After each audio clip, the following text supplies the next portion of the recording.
background geriatri itu bagaimana, kemudian nanti beliau juga akan mengajarkan tentang bagaimana kita mengakses lansia secara umum gitu. Ini ada 86 orang, harusnya sekarang 87 sama aku, tapi ada berapa sekarang? 6 belum hadir ya.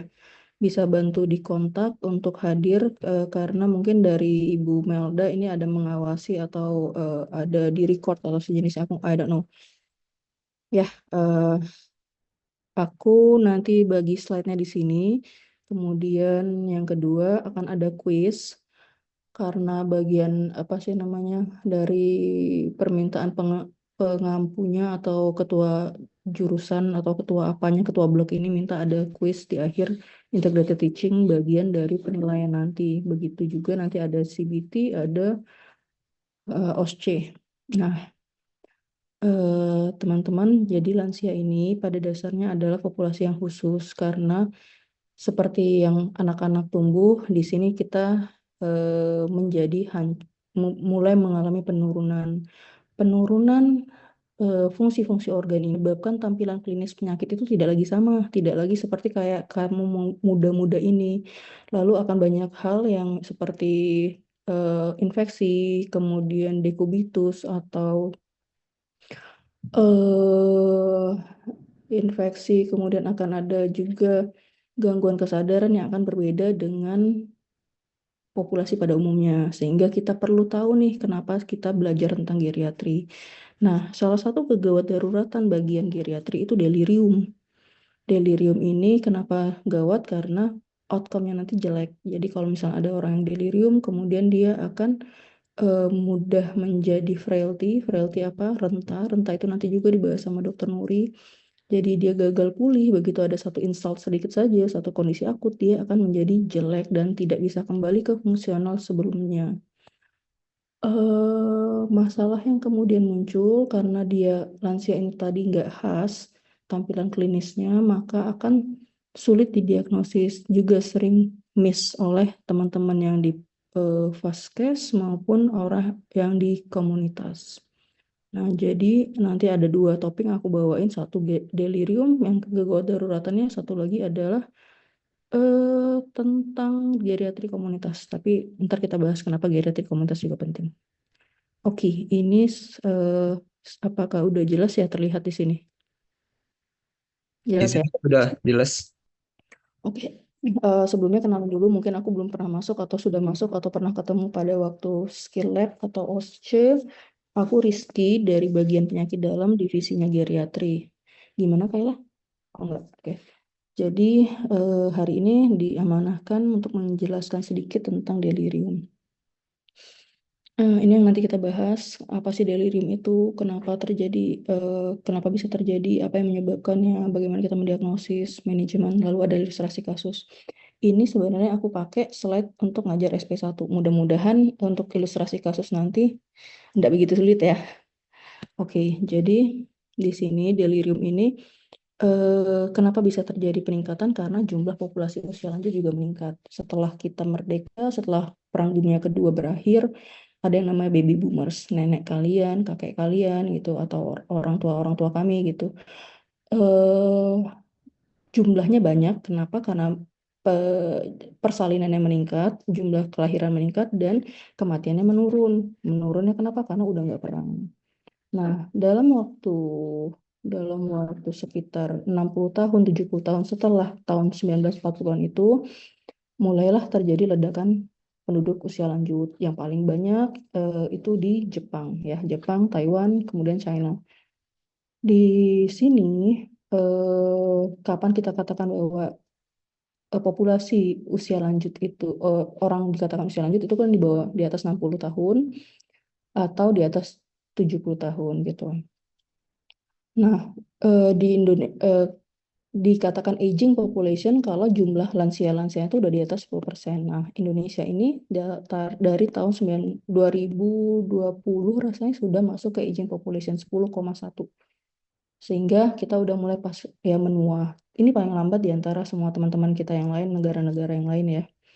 Nah, kemudian selain itu kan karena ada peningkatan harapan hidup tadi, ada udah nggak perang, eh, beranaknya banyak, kemudian nggak perang, kemudian ada perkembangan dunia kesehatan, kedokteran, alat-alat yang lebih mumpuni, deteksi dini, kemudian jumlahnya juga meningkat ya. Nah, jadi harapan hidup di Indonesia berapa banyak sih gitu kan? Jadi harapan hidup di Indonesia itu 71,8% lah, 71,5. Dan ini setiap tahun alhamdulillah meningkat. Artinya kalau misalnya kita punya kenalan di atas umur 71, 72 udah atau 73 dia sudah di atas angka harapan hidup lansia. Kemudian ini estimasi aja di tahun 2025 katanya sampai 13%. Ternyata memang 12,8% di tahun 2024. Berarti mudah-mudahan sekarang bisa 13% ya. Nah, tapi sebenarnya penambahan jumlah lansia ini akan ada masalah lain. Jadi karena kita ini adalah negara yang eh, belum selesai, belum maju-maju juga, kesehatan dan komorbiditas itu masih merupakan masalah. Jadi lansia-lansia yang memiliki harapan hidup panjang, yang benar-benar disease free survival itu masih panjang juga. Artinya disease free survival itu adalah ketika umurnya 70 tahun, dia sakit-sakitan misalnya 10 tahun, itu adalah disease free survivalnya berarti 60 gitu. Nah, kita harapkan bukan lagi usia yang panjang, tapi disease free survival yang tinggi dan longevity-nya yang juga panjang gitu. Jadi kita membutuhkan cara untuk menata laksana lansia dengan baik dan holistik. Jadi tadi ada sindrom geriatri, kondisi-kondisi khusus yang terjadi pada lansia akibat interaksi berbagai penyakit. Kita tuh mengenal ada 14 I, jadi kayak inkontinensia, kemudian inanisi, kemudian instabilitas, jadi dia udah oyong gitu, gampang jatuh, kemudian apalagi ya, kok aku jadi lupa, impairment of hearing, impairment of vision gitu kan. Jadi independensi, jadi dia ketergantungan gitu, itu termasuk dari sindrom-sindrom geriatri. Nah, adanya delirium ini ternyata adalah sebuah sindrom geriatri yang paling sering terjadi, paling sering ditemukan. Tapi ya tadi sayangnya kita itu nggak bisa mendeteksi dengan baik gitu. Kenapa? Karena ya ini tadi dia jarang terdiagnosis karena kita tidak aware, kita tidak ngeh bahwa pasien kita itu delirium. Jadi tadi ya kenapa dia dia berbahaya karena ketika dia delirium dia ada yang namanya luaran klinis yang buruk. Jadi kalau misalnya kamu masuk eh, jauhkan bala dirawat inap, kemudian kamu dikasih dapat penyakit, dilakukan tindakan operasi misalnya, dalam waktu 5-7 hari kalian akan recovery dan kembali ke status fungsional sebelumnya. Kalian bisa main bola, kalian bisa manjat tebing misalnya. Namun pada lansia, begitu dia ada acute insult, ini akan terjadi pemanjangan lama rawat, apalagi terutama pada pasien-pasien frailty. Kenapa lama rawat memanjang ini berbahaya? Karena satu biaya, karena biaya kesehatan yang akan dikeluarkan lebih tinggi, bermasalah sama asuransi mungkin, bermasalah sama keuangan pasien, atau yang paling berbahaya adalah adanya infeksi nosokomial. We don't want that to happen ya. Ada infeksi nosokomial, makin pemanjang lagi. Jadi itu kayak sebuah satu lingkaran yang muter-muter di situ aja. Kemudian delirium ini juga menyebabkan ketergantungan beberapa pasien dari penelitian di luar nih ya, yang tadinya dia punya ADL 20 pun, ADL yang benar-benar mandiri, ketika dia sudah mengalami delirium pada saat dirawat inap, ADN-nya menurun. Dan ini tidak hanya terjadi pada yang mandiri, jadi yang apalagi yang sudah ketergantungan maka akan menjadi makin ketergantungan. Jadi ketergantungan itu ADN itu kita bagi menjadi 5 nanti. Tergantung total, berat, ringan, sedang, dan mandiri. Berat, ringan, sedang, ya mandiri. Nah, prevalensi di RSCM tahun 2004 ini 23%, tapi ini datanya sudah lama banget. Mungkin tahun 2025 ini akan ada data penelitian dari Dr. Anas, dia melakukan pengelolaan retrospektif 3 tahun ke belakang, bagaimana tentang delirium di RSCM. Nah, jadi kita itu ada dua cara untuk menentukan apakah pasien itu delirium. Ada sebuah metode screening, ini yang namanya CAM, Confusion Assessment Method. Dia ada 4 item, nanti kita bahas di belakang. Dan apabila CAM-nya positif, kita akan menilai lagi dari DSM-5. Karena semua orang jiwa akan bilang bahwa DSM-5 itu adalah kriteria diagnosisnya. Delirium adalah masuk di golongan ICD-10-nya F. Karena dia delirium F, berarti punyanya orang psikiatri juga. Psikiatri menegakkan dia dengan DSM-5. Inatensi, bersifat akut dan fluktuasi, adanya gangguan kognitif yang tidak disebabkan oleh demensia atau kondisi medis lainnya yang ada. Jadi misalnya dia ada stroke, nah unlikely dia terjadi delirium. Ini adalah epidemiologi, bagaimana sih terjadinya sebanyak apa sih terjadi di masyarakat gitu. Orang-orang bedah dia melihat ada apa insidensinya 11-46%. Apa yang terjadi kemudian setelah terjadi delirium pada orang yang menjalani pembedahan, ternyata ada gangguan kognitif, ada kemunduran fungsional. Bagaimana di General Medical ternyata itu 18-35 dengan ada kematian dan penurunan fungsi fungsional. Old age medicine ini mungkin di geriatri ya, katanya mereka bahwa ada 25% lah terjadi prevalensinya. Ada dengan terjadi delirium ya, karena dia nggak, nanti kita bicara lah bahwa delirium itu dia tidak sadar, kemudian dia mengamuk bisa atau tidur aja. Nah, yang mengamuk ini bisa jatuh kemudian menyebabkan kematian dan di admit to institution. Ini kalau di luar negeri mereka setelah rawat inap kriterianya oke banget itu bisa kamu pulangin ke rumah dirawat sama keluarga di rumah. Tapi kalau membutuhkan perawatan lebih lanjut atau long term care itu mereka punya sebuah institusi atau nursing home yang nanti ada perawat di sana, ada dokter juga tapi bukan rumah sakit. Ini adalah indikasi jelek kalau misalnya dia masuk ke nursing home. Oke, kalau mau ada yang belum jelas boleh langsung tanya ya, raise hand silahkan. Jadi insidensi yang terbanyak ya di paliatif sama cancer lah ya. Jadi paliatif itu yang di mana pasien-pasien memiliki suatu penyakit yang sudah tidak bisa disembuhkan, kemudian prognosisnya udah jelas buruk dan akan terjadi kemunduran dan kematian yang bisa terjadi kapan aja.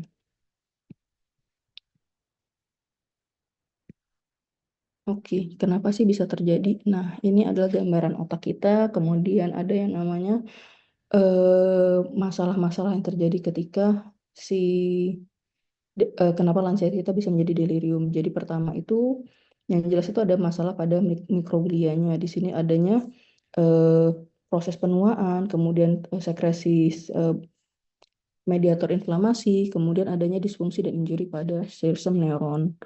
Kemudian di astrositnya sendiri itu terjadi dengan adanya peningkatan skemokin, kemudian adanya infiltrasi sel imun, kemudian adanya penurunan metabolic support. Di sisi lain ada yang namanya kegangguan neurotransmitter. Ada obat-obat tertentu yang akan mempengaruhi neurotransmitter yang GABAergic, kemudian dia obat-obat antikolinergik, kemudian antihistamin, kemudian adanya gangguan di RAS atau talamokortikal maupun adanya cortical integration, di mana semua ini akan menyebabkan gangguan neurotransmitter. Neurotransmitter ini yang menjalankan otak kita, kenapa kita bisa duduk, kenapa kita bisa berpikir, kenapa kita bisa berjalan beraktivitas. Nah, ada juga gangguan pada vaskularnya, kemudian blood-brain barrier-nya bermasalah, kemudian adanya gangguan pada jaringan otak di sini neural networks, kemudian terjadilah penurunan integrasi di eh, jaringan otak sehingga terjadi delirium. Ini mungkin paling gampang ya dari gambar-gambar tadi kita kita ringkas, kita bikin skema. Jadi ada dua hal yang menyebabkan delirium, yaitu disfungsi otak di berbagai tempat dan gangguan ketidakseimbangan neurotransmitter. Kalau kita bicara tentang gangguan disfungsi otak di berbagai tempat, ini ada suatu proses akut. Proses yang kronis dia nggak akan menyebabkan delirium, karena satu tadi kita bahas bahwa delirium adalah suatu yang bersifat akut dan fluktuatif. Apa yang akut dari sini? Yaitu adalah obat apa saja yang ada pada pasien. Kemudian yang kedua ada inflamasi, neuroinflammation. Apakah itu infeksi pada otaknya atau sistemik yang akhirnya masuk ke blood-brain barrier. Untuk disfungsi neurotransmitter ini ada 3 hal. Jadi apakah dopaminergiknya meningkat, apakah kolinergiknya menurun, atau ada keseimbangan di antara ini. Jadi nggak harus naik turun yang ekstrim, tapi ada sesuatu keseimbangan yang terganggu, itu juga bisa menyebabkan disfungsi neurotransmitter. Lalu gimana sih kita lihatnya? Kalau ada teman-teman ada yang tertarik sama neuro, nanti bisa ngebaca EEG, ada yang terjadi di situ, ada global functional derangement, kemudian ada penurunan aktivitas kortikal, kemudian ada di daerah-daerah tertentu seperti prefrontal, talamus, basal ganglia gitu kan. Kemudian untuk penegakan secara imaging dengan CT atau MRI ini kita bisa melihat apakah ada gangguan atau lesi yang tadi kita sebut ya, ada yang bersifat multiple brain dysfunction. Kemudian ini spek kayaknya sih di sini nggak ada ya, di sini cerebral blood flow-nya menurun. Nah, ini etiologi. Jadi tadi udah patofisiologi, ini etiologi. Apa sih yang menyebabkan dia terjadi? Secara umum kita tuh membagi menjadi 2. Faktor predisposisi dan faktor presipitasi. Predisposisi itu adalah faktor yang sudah ada sama pasien yang menyebabkan pasien itu rentan terjadi delirium dengan pencetusnya. Nah, presipitasi atau pencetus itu yang menyebabkan delirium yang memicu. Jadi kalau kamu punya sesuatu eh, faktor predisposisi yang banyak di sini nih, kelihatan banyak, makin banyak kamu punya faktor predisposisi, maka tarikannya ke sini nih. Satu hal aja atau 2 hal aja bisa menyebabkan dia jadi delirium. Sebaliknya, kalau misalnya dia cuma punya satu atau sedikit faktor predisposing, dia butuh lebih banyak kondisi untuk menyebabkan dia terjadi delirium. Ya, kalau misalnya kalian ketemu kasus nih, dia orangnya udah tirah baring lama, kemudian dia pernah depresi, kemudian dia gangguan mendengar, gangguan melihat gitu. Nah, itu adalah faktor yang sudah ada, yang sudah lama terjadi sama dia. Kemudian usia yang sangat lanjut, kemudian ada riwayat delirium sebelumnya, depresi. Ingat depresi, demensia, delirium semuanya kan punyanya neuro nih ya.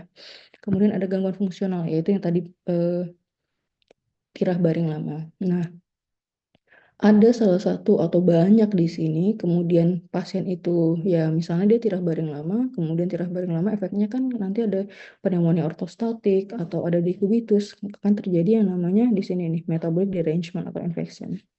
Nah, terjadilah infeksi dan akhirnya pasien menjadi delirium. Atau nih dia sehat fit, happy-happy joy-joy, kemudian dia patah kaki ketika dia mendaki di puncak, patah kakinya harus dioperasi, jadi dia menjalani pembedahan dan dirawat di ICU setelahnya. Delirium lah dia di hari keperawatan ketiga keempat, bisa bisa banget gitu karena dia awalnya fit tapi karena dia di tempat tertentu. Nah, jadi ini kenapa? Karena perubahan tempat tinggal aja buat lansia itu bisa memicu delirium. Pernah kalian mendengar beberapa tahun yang lalu mungkin seorang lansia naik haji, kemudian begitu take off dia panik dan gaduh mencari ayamnya atau peliharaannya lah gitu. Jadi itu karena pasiennya delirium, dia perubah suasana, dia jadi bingung, jadi terjadi delirium. Nah, sudah dia dirawat di ICU karena dia gaduh gelisah tadi, diikatlah sama teman-teman anestesi, teman-teman perawat anestesi gitu, perawat-perawat ICU diikat. Makinlah dia delirium. Lalu beberapa kasus pasien mungkin ada gangguan tidur, kemudian ada depresi, diberikan obat-obat psikoaktifnya. Obat-obat psikoaktif tadi ganggu di otak, ganggu di neurotransmitter, karena kan banyak GABAergic ya. Mau inhibitor, mereka kan trisiklik antidepresan, serotonin, selektif serotonin, norepinefrin, reuptake inhibitor gitu kan. Jadi itu kan obat-obat yang mengganggu neurotransmitter. Jadilah terjadi gangguan terjadi delirium. Infeksi dan tadi yang ada gangguan infeksi, gangguan metabolik di otak, kemudian masuk ke blood-brain barrier, eh, ya delirium juga, dia obat-obat tidur juga termasuk dan gangguan tidur. Jadi kalau lansia gangguan tidur seharian nggak tidur ya siap-siap aja kalau dia nanti ngamuk atau tidur mulu yang susah dibangunkan. Ini adalah obat-obat yang nanti berperan terhadap terjadinya delirium. Ada sedatif hipnotik, narkotik, dan antikolinergik. Sehingga kalau teman-teman nanti di rumah sakit, baik koas maupun kerja ataupun di puskesmas, reviewlah obat-obat yang ada. Jadi dia punya obat apa aja, didata, baik yang diminum sendiri, artinya dia beli bebas di apotek, toko, warung warung Madura gitu, atau dikasih oleh dokter-dokternya. Satu pasien bisa punya 2 sampai 3 dokter spesialis yang mereka datengin. Aku sakit tangan, aku sakit tulang punggung, ke saraf, ke ortopedi, ke penyakit dalam. Nanti kemana lagi dia datang itu? Kemudian datang ke dokter jiwa karena nggak bisa tidur. Jadi dia bisa datang banyak banget shopping dokter. Nah, obat itu akan terjadi interaksi, bisa juga menyebabkan efek-efek yang tidak kita inginkan. Jadi dihentikan, berikan hanya yang penting aja. Tadi yang kita mendiagnosis, harus yang dipentingkan adalah kita tahu ada gangguan kognitif secara global, kemudian baik itu di memori, baik itu di persepsi, koherensinya, kemudian bicara yang tidak, gangguan komunikasi, irrelevan, kemudian kita anamnesis itu agak susah, ditanyain bingung gitu kan. Tapi hati-hati juga ya teman-teman ya, kita kan orang Palembang misalnya, ternyata yang datang sama kita itu orang Papua gitu. Bahasanya dia kagak paham sama kita, bisa ya. Jadi pastikan juga tidak ada masalah bahasa. Jadi di Palembang aja banyak yang daerah tertentu dengan bahasa yang agak berbeda. Jadi kita butuh penerjemah atau keluarganya yang bisa memahami, bantu menerjemahkan bahasa kita dan dia gitu. Perubahan psikomotor ini ada 2 macam. Yang utama hiperaktif, yang gaduh gelisah, agitasi, dia marah-marah, ngomel-ngomel, atau yang hipoaktif, yang kebanyakan tidur, yang sulit dibangunkan. Masih banyak ya. Ini screening toolsnya kalian bisa pakai yang mana aja, tapi yang paling sering dipakai sih CAM, Confusion Assessment Method. Ini paling banyak dipakai, 4 item aja, dan aku rasa ini sangat simple. eh ini CAM. Jadi pertama, CAM ini dikatakan positif kalau misalnya dia ada 2 yang positif. Jadi atau 1 dan 2, dan 3 atau 4. 1 dan 2 disertai 3 atau 4, maka kita bisa bilang delirium. Jadi harus ada satu kondisi yang akut dan fluktuatif. Akut, jadi kadang fluktuatif itu artinya ada fase lucid. Jadi pasien pas sekarang dia ngamuk-ngamuk, terus tiba-tiba nanti dia diem sadar gitu, ada beberapa jam tertentu. Atau dia tidur terus, tiba-tiba terbangun dan eh, bisa kontaknya bagus gitu. Dan adanya inattention. Jadi inattention ini kalau kamu ajak ngomong yang tadi nggak nyambung, kemudian sulit mempertahankan fokus, orientasinya terganggu lah gitu kan. Lalu ada 2 nih, positif nih udah nih, kita lihat lagi yang kriteria 3 dan 4. Atau ini ya, apakah ada pikiran yang disorganized atau ada altered mental status, perubahan status kesadaran. Jadi ya kesadaran dari komposmen itu sama sampai koma ya rasanya itu ya. Jadi di sini perubahannya. Disorganized thinking ya, kamu ajak ngomong dia, kamu tanyain A, dia ngejawabnya ke Z gitu. Misalnya kayak gitu deh. Kamu tanya ibu anaknya berapa, dia bilang kompor saya belum mati, misalnya kayak gitu lah. Itu kamu bilang pasiennya delirium. Ini kalau di ICU kayaknya kita lewatin aja dulu ya. Sebenarnya agak mirip sih. Di sini dia mementingkan adanya namanya RAS. Kita juga menentukan hiperaktif, hipoaktif itu dari RAS. Ini RAS. Jadi dia alert dan ya normal gitu kan. Alert dan nggak ada gaduh gelisah, sadar gitu. Itu berarti 0. Makin ke bawah, ini dia makin hipoaktif, makin ke atas, makin hiperaktif. Jadi dasar kita memberikan obat, apakah kita memberikan obat haloperidol pada pasien itu adalah dari sini nih. Rasnya positif, maka kita ada indikasi untuk masuk obat. Kalau yang di bawah ya nggak usah kita kasih obat, kita atasi kondisi dasarnya. Nah, pemeriksaan fisik kita ini untuk menentukan, tujuan kita melakukan pemeriksaan fisik untuk menentukan penyebabnya. Tadi ada ya banyak penyebabnya kan, ada yang bisa didapat secara anamnesis seperti gangguan penglihatan, pendengaran misalnya. Kemudian apakah ada obat-obatan yang baru digunakan, kemudian apakah ada pembedahan atau rawat inap atau penggunaan listrik, itu bisa ngeliat itu yang lain. Tapi kan ada yang namanya metabolic derangement tadi. gangguan infeksi kah atau gangguan elektrolit kah yang menyebabkan pasien ini ada terjadi delirium. Nah, dari pemeriksaan fisik, kemudian vitalisannya bisa terjadi demam, bisa ditemukan demam, takikardi, desaturasi. Kemudian dari sini kita bisa dapat kira-kira infeksi di mana nih tempatnya. Bisa ditemukan pada auskultasi ada pneumonia, ada efusi pleura atau murmur atau aritmia gitu kan. Ada tanda-tanda akut abdomen, perdarahan internal, perdarahan ya internal bleeding, kemudian perforasi atau infeksi dan melihat apakah ada histerix dan tremor. Untuk pemeriksaan laboratorium tidak ada yang spesifik, jadi kita mengorder laboratorium atau pemeriksaan penunjang berdasarkan riwayat penyakitnya dan penemuan kita dari pemeriksaan fisik tadi. Yang bisa kita periksa ya gangguan tiroid, apakah saat ini terjadi thyroid storm atau ada hypothyroidism ataukah gangguan vitamin B, kadar kortisol, toksikologi obat-obat tertentu, mungkin dia intoksak karena dia mungkin demensia, kemudian dia mengalami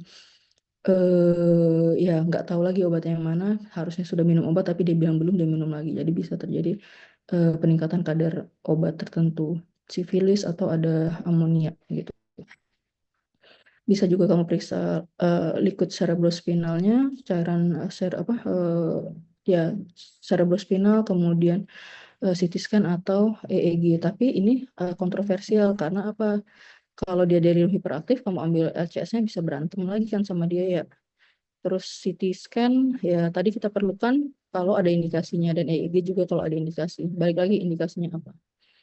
Apa diferensial diagnosis? Kita sama apa sih kalau ada orang delirium? Satu, demensia nih. Demensia yang bedanya apa? Nanti kita bahas di berikutnya ya. Jadi demensia itu adalah sebuah gangguan kognitif yang terjadi gradual dalam 1 tahun terakhir, dalam 6 bulan terakhir. Demensia ini juga disertai dengan hilangnya fungsional, kemandirian. Jadi IADL-nya terganggu, ADL-nya terganggu gitu kan. Kemudian depresi ini gangguan suasana hati dan adanya kondisi delirium dan demensia bersamaan. Kemudian yang ini ya jenis-jenis demensia itu ada frontotemporal, ada Lewy body, ada Alzheimer, ada eh, frontotemporal, Alzheimer, vaskular. Nah nanti ini kayaknya dokter Dias yang banyak ngebahas tentang neuropsikiatri. Bukan neuropsikiatri, psikogeriatri, sorry. Kemudian ada juga kondisi postoperatif cognitive dysfunction. Jadi memang beberapa orang lansia ini mengalami gangguan kognitif setelah dia menjalani operasi dan akan kembali dalam 3-6 bulan. Nah, jadi kemudian hati-hati juga ada yang tanpa fluktuasi. Jadi memang penurunan kesadaran PNCAS kalau kata orang-orang neuro itu penurunan kesadaran tapi tidak ada fluktuasi. Jadi dia selalu dalam kondisi hipo apa tadi? Hipoaktif. Kemudian ini yang tadi kita mau membedakan apa sih bedanya delirium, demensia, depresi atau psikosis akut ya.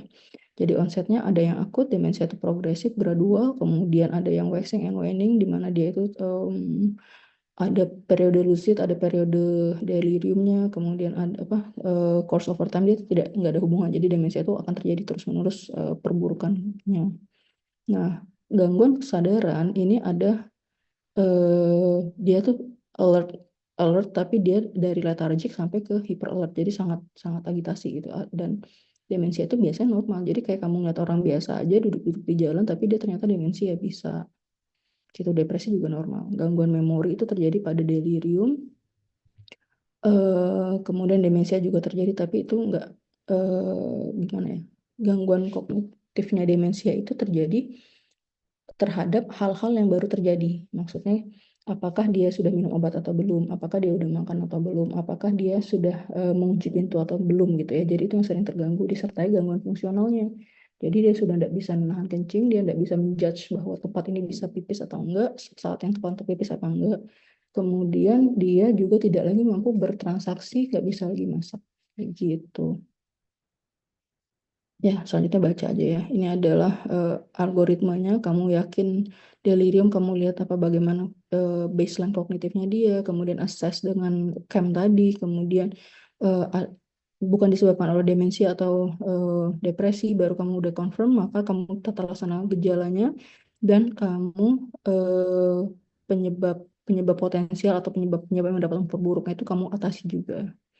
Nah, penting di sini yang pertama adalah kita kasih yang non farmakologis dulu pendekatannya ini nih reorientasi, keterlibatan keluarga, kemudian pakai alat bantu dengar, kemudian tidurnya tidak diganggu-ganggu, kemudian tidak menggunakan restrain atau alat-alat yang seperti kateter atau infus set yang tidak diperlukan gitu misalnya kan.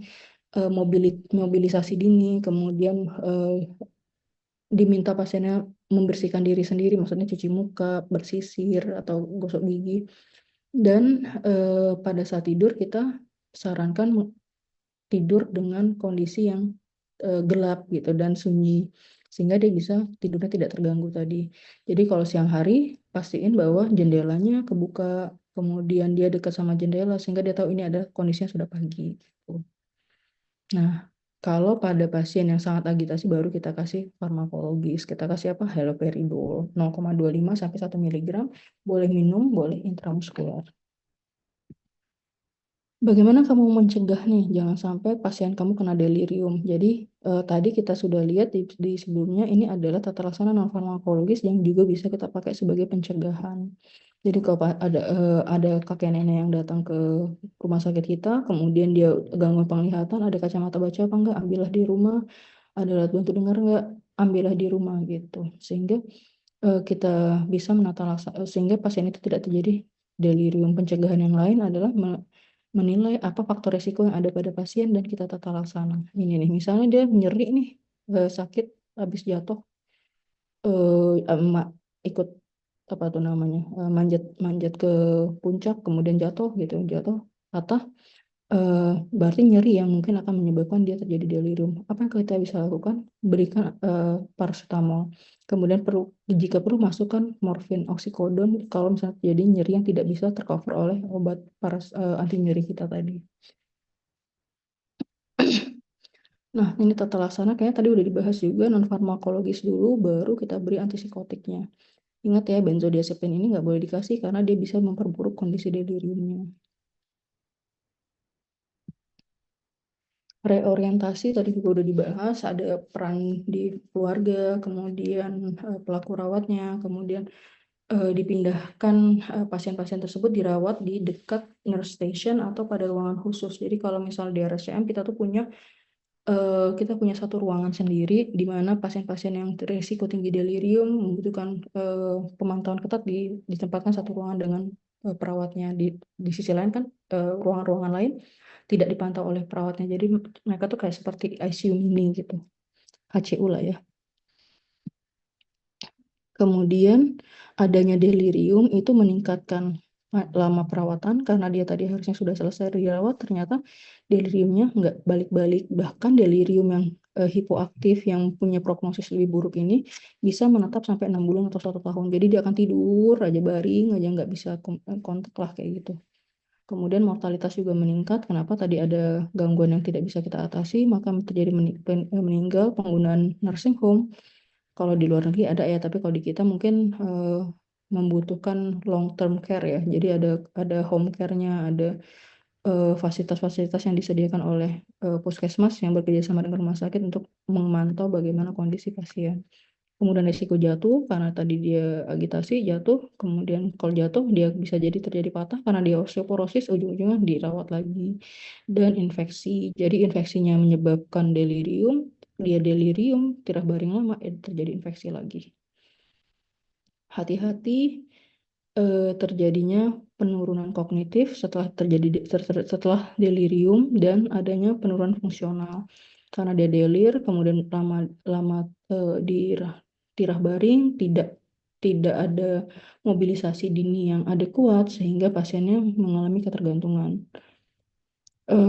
Lalu ada juga yang kita harus hati-hati yang tadi frailty, sebuah gangguan sindrom, kumpulan gejala kemunduran pada pasien. Nah, kerapuhan ini di, bisa dipicu oleh delirium. Jadi orang-orang pernah delirium bisa terjadi frailty. Nah, ini udah sampai ke ilustrasi kasus ya. Ada laki-laki usia 80 tahun datang dengan keluhan utama nyeri pada perut 1 minggu sebelumnya. Jadi dari pemeriksaan didapatkan nyeri yang terus-menerus pada right upper quadrant gitu di sebelah kanan atas. Kemudian intensitasnya meningkat dalam waktu 7 hari terakhir. Fasenya 5 sampai 6, kalau istirahat itu bisa 2 sampai 3 lah, enggak. Jadi ya nyerinya cukup mengganggu. Ada demam, nafsu makan menurun, lemas, kemudian ngantuk, inkoheren, kemudian tetapi tidak ada agitasi. 1 bulan sebelumnya dia juga ada nyeri perut, kemudian ada kuning, ada icterics, kemudian penurunan berat badan 3 kilo dalam 1 bulan. Riwayat rawat inap di RSUI selama 7 hari. Kemudian dari abdominal CT scan didapatkan abses pada liver. Riwayat antibiotik sebelumnya adalah ceftriaxone dan metronidazole. Nah, pasien ini ketika dirawat inap dia nggak ada delirium, nggak ada riwayat delirium sebelumnya, hipertensi, CAD, dan maupun dia nggak ngerokok. Dari CGA-nya kita dapatkan BMI-nya normal, kemudian fasenya 4 sampai 5, di perkusinya redup, kemudian penurunan suara nafas kanan dan rongki pada kanan. Ada nyeri pada RUK-nya. MMSE-nya 18/30 ya. Jadi kalau MMSE ini kan untuk menilai kognitif nih. Nanti sama Dokter Nuri ya, belajar banyaknya sama Dokter Nuri. Salah satu penilaiannya kognitif itu dengan MMSE. Ada yang lebih sederhana, ada yang namanya MOCA. MOCA ini lebih susah. Mini-COG atau Clock Drawing Test atau Abbreviated Mental Test. Ini 18/30 ini terganggu. Jadi kalau misalnya kamu punya pendidikan dasar 12 tahun, itu paling nggak punya nilai 26. ADL sebelum masuk itu 18/20 dan saat ini 7. Kemudian Geriatric Depression Scale-nya normal lah. Ketiga, IADL-nya 5, berarti kan ada gangguan ya. Nilai maksimal 8. MNA-nya 12, Corfair-nya 3. Jadi dia udah frailty dengan FI40 yang 8 juga frailty ini. SARC-F-nya 7, frailty juga. SARC-F itu sarkopenia. Jadi masalah pada pasien ini adalah abses eh, abses biogenik pada hati, kemudian ada delirium hipoaktif, kemudian mungkin ada Alzheimer, atau pada saat ini ada terjadi gangguan kognitif. Jadi setelah hipoaktif deliriumnya diatasi, kita bisa memeriksa ulang MMSE untuk menentukan apakah pasien ini memang memiliki basal kognitif yang rendah. Resiko HAP, kemudian ada imobilisasi, frailty, sarkopenia, dan malnutrisi dengan resiko refeeding syndrome. Nah, kira-kira nih kalau misalnya teman-teman mau jawab, adik-adik sekalian mau jawab, faktor predisposisi pada pasien ini apa aja sih? Kalau misalnya sudah bisa ngejawab, karena kuis kita kurang lebih kayak gini nih ceritanya. Apa sih faktor predisposisinya, apa faktor presipitasinya, terus kita ngapain, dan bagaimana kita mencegah delirium pada pasien. Tapi kalau nggak bisa, nanti pas kita geriatri komunitas kita bahas. Udah jam 9 ya? Oke, ada yang mau nanya nggak? Udah selesai nih.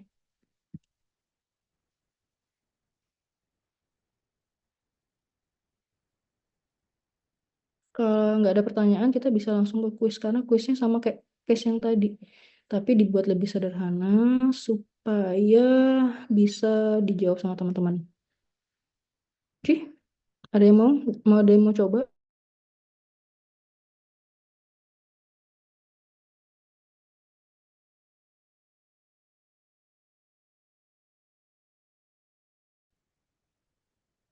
Ada yang mau coba tanya, atau ada yang mau coba jawab, atau ada yang masih belum jelas, boleh. Kalau udah, aku kasih kuis. Ini kuisnya di Google Form. Nanti dikerjakan dalam waktu, eh, ini berapa? 86 ya? Dikerjakan dalam waktu singkat ya. Waktu singkat itu sekitar 1 soal 1 menit. Berarti ya 6 menit deh. Ekstra 1 menit untuk baca soal lagi. Setuju? Setuju lah.